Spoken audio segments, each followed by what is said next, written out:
با آخرین باران زبانم لال میگویم، از دلم دل میکنی آسان زبانم لال. من گاهی با خودم در خلوتم آهسته میگویم، مبادا راست باشد حرف این و آن زبانم لا.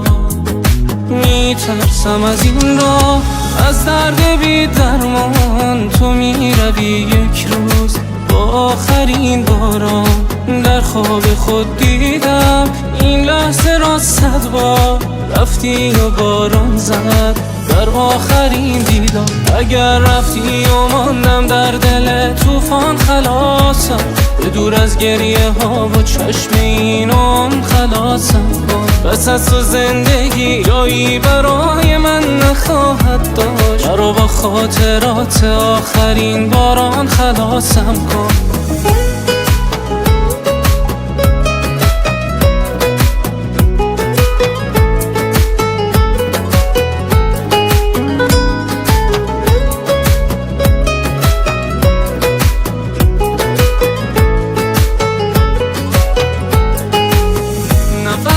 رفته دلم تاب ندارد بیه، آسمان که نور مهتاب ندارد بیه. شان من جان تو، جان چشمان تو، من بریدم به خدا در غم پنهان تو. من خرابم بیش، در عذابم بیش، من اسیری شدم عاشق زندان تو. میترسم از این راه، از درد بی درمان تو میروی یک روز با آخرین باران.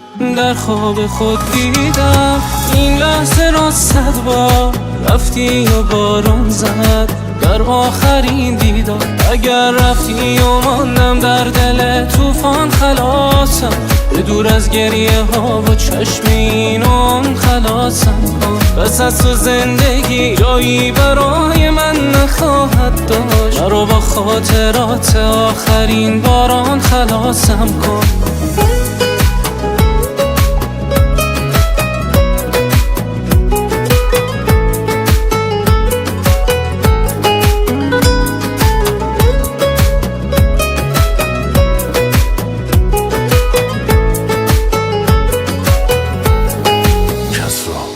زاهدی